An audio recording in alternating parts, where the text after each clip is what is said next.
तो नमस्कार दोस्तों, स्वागत है आप सभी को। आज है 26 मई 2020। तो आइए देखते हैं दैनिक जागरण की बड़ी खबरें।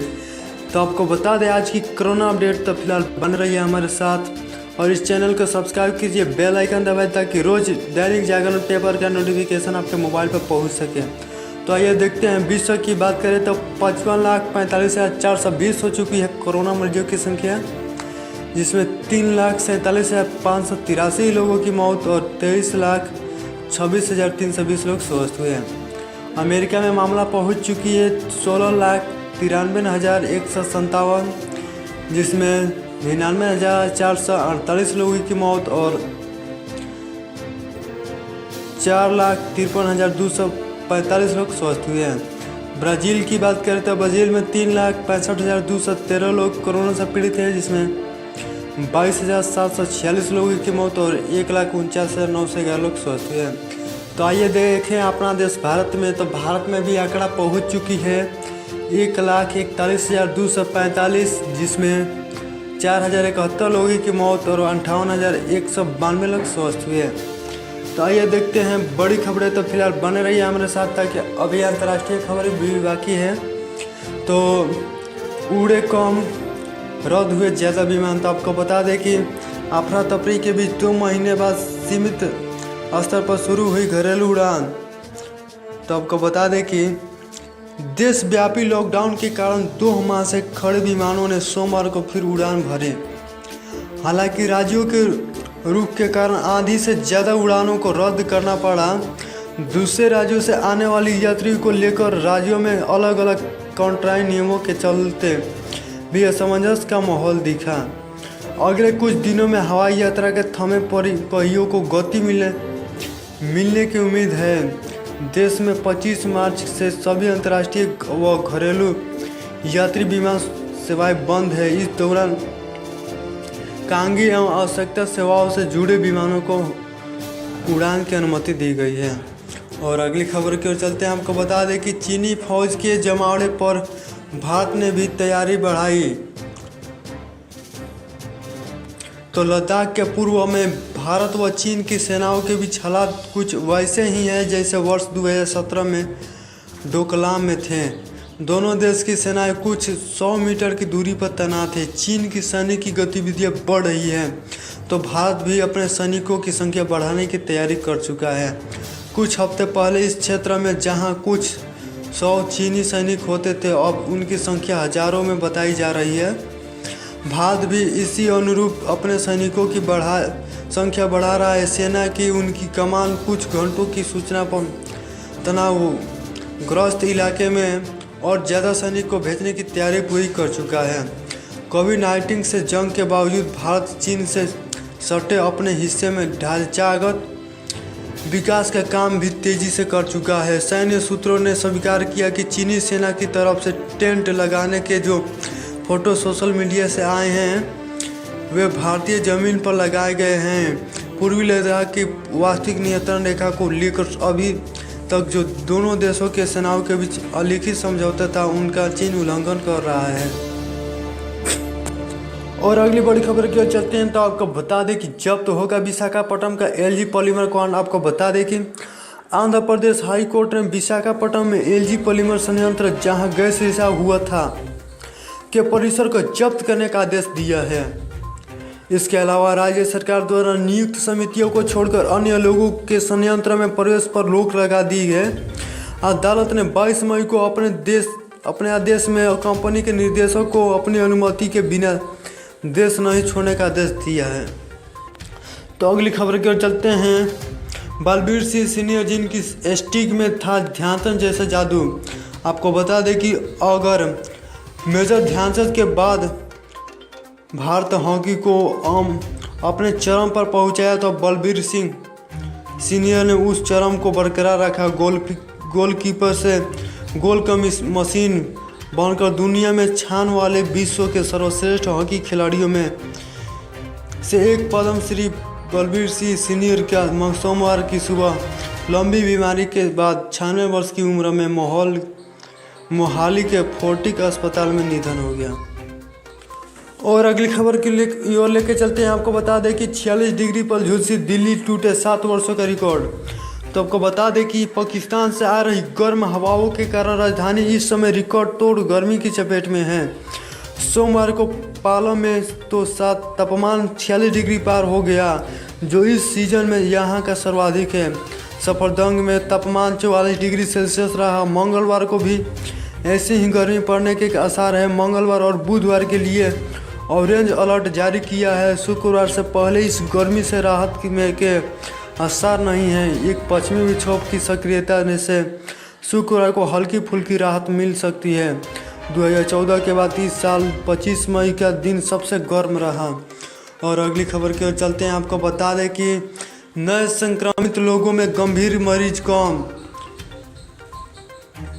मुख्यमंत्री अरविंद केजरीवाल ने सोमवार को डिजिटल प्रेस वार्ता के माध्यम से कहा कि लॉकडाउन में ढील देने के बाद दिल्ली में कोरोना के जरूर बढ़े, लेकिन स्थिति नियंत्रण में है। जितने केस बढ़ रहे हैं उनमें अधिकतर मामूली लक्षणों वाले हैं। ऐसे 3,314 कोरोना मरीज का घर में इलाज हो रहा है।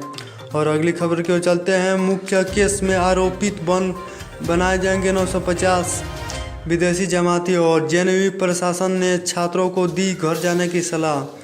और अगली खबर की ओर चलते हैं कि यूपी दिल्ली बॉर्डर आज से फिर सील, सूचना से ही लग गया जाम। आपको बता दें कि केंद्र और राज्य सरकार की ओर से लॉकडाउन फोड़ के तहत विभिन्न गतिविधियों में छूट की घोषणा की जा रही है। इसके तहत कई जगह बाजार भी खुलने लगे हैं, तो जिले में भी बुधवार से बाजार खुलने लगे हैं। कोरोना के कारण स्थगित की गई अन्य चिकित्सकीय सेवाएं भी शुरू हो जा रही है। वहां गाजियाबाद प्रशासन ने इस राहत के समय में बॉर्डर क्षेत्र में लॉकडाउन 2 जैसे नियम लागू किया, जिससे यहां के लोगों की परेशानी बढ़ा दी। और अगली खबर की ओर चलते हैं। कोरोना से सफाई अधीक्षक की मौत। और कोरोना प्रभावित उद्योगों को अंदरूपी इलाज की दरकार। और अगली खबर की ओर चलते हैं। सीबीएसई की शेष परीक्षाएं अब 15,000 केंद्रों पर होगी। और अगली खबर की ओर चलते हैं। बिहार में मोदी नीतीश के चेहरे पर ही चुनाव लड़ेंगे एनडीए। और अगली खबर आपको बता दें कि भारतीय सेना प्रमुख के बयान को नेपाल ने अपमानजनक बताया। चीन ने किया मानव रहित हेलीकॉप्टर का परीक्षण। तो आपको बता दें कि चीन ने हाल ही में अपने पहले मानव रहित ड्रोन हेलीकॉप्टर का परीक्षण किया है। स्थानीय मीडिया की रिपोर्ट के अनुसार इसे भारत तिब्बत सीमा पर तैनात किया जा सकता है। सरकारी समाचार पत्र ग्लोबल टाइम्स में छपी खबर के अनुसार AR-500C नाम के इस ड्रोन हेलीकॉप्टर को aviation industry corporation of China ने विकसित किया है। पूर्वी चीन के चिंगस प्रांत के प्योंग में इसका गत बुधवार को परीक्षण किया गया है। रिपोर्ट के अनुसार यह ड्रोन हेलीकॉप्टर देश के दक्षिण पश्चिमी इलाके भारत तिब्बत सीमा पर निगरानी के लिए तैनात किया जा सकता है। सरकार नियंत्रण चाइना सेंट्रल टीवी के अनुसार इस ड्रोन हेलीकॉप्टर ने कई करतब दिखाए। यह 5,000 मीटर की ऊंचाइयों से उड़ान भरकर 67 मीटर तक की ऊंचाई पर जा सकता है। 500 किलोमीटर वजन के साथ यह 170 किलोमीटर प्रति घंटे की रफ्तार से लगातार 5 घंटे तक उड़ान भर सकता है। और अगली खबर की ओर चलते हैं। एयर इंडिया को 6 जून बीच की सीट पर भी यात्री बैठाने की इजाज़त। आपको बता दें कि कोरोना महामारी के बीच विदेश में फंसे भारतीयों की बुक हो रही चूँकि टिकटों और दिक्कतों को देखते हुए सुप्रीम कोर्ट ने एयर इंडिया को थोड़ी राहत दे दी है। कोर्ट ने एयर इंडिया को 6 जून तक नॉन शेड्यूल उड़ानों के बीच की सीट पर सवारियों को बैठाने की इजाज़त दे दी गई है। हालांकि इसके बाद आगे निर्णय लेने का मामला बॉम्बे हाई कोर्ट वापस भेज दिया। सुप्रीम कोर्ट ने आदेश में साफ किया है कि कोरोना काल में लोगों को स्वास्थ्य को देखने हुए हाई कोर्ट ने नॉन शेड्यूल या शेड्यूल उड़ानों के बारे में निर्णय ले सकता है।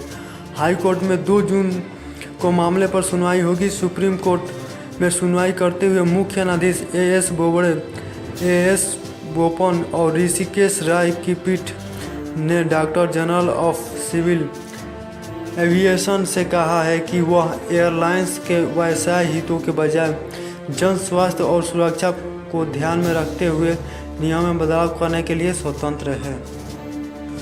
और एक बड़ी खबर आ रही है कि 5 साल के बच्चे ने अकेले पकड़ी दिल्ली से बेंगलोर की उड़ान। और अगली खबर की ओर चलते हैं। ट्रेन से जबलपुर को चले 4 राज्यों में भटकते हुए 5वें दिन पहुंचे बलिया। और अगली खबर की ओर चलते हैं। आपको बता दें कि बड़ी खबर आ रही है कि भारतीय हॉकी के एक युग का अवसान। और अगली खबर चलते हैं। मध्य प्रदेश और राजस्थान के रिहायशी इलाकों में भी टिड्डी दल की दस्तक। और कोरोना से जंग में अस्त्र बना मोदी, गमछा दे रहा रोजगार। और सुरक्षा बलों ने गुरुग्राम में 2 आतंकवादियों को मार गिराया।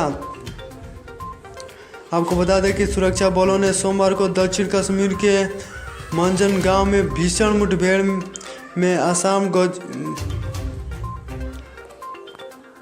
अंसार गजवात उल हिंद के 2 आतंकवादियों को मार गिरा। इस दौरान 2 मकान भी क्षतिग्रस्त हो गए। फिलहाल मारे गए आतंकवादियों के अन्य साथियों तलाश की जा रही है। और अगली खबर के चलते हैं। भीषण गर्मी से 28 के बाद मिल रही राहत।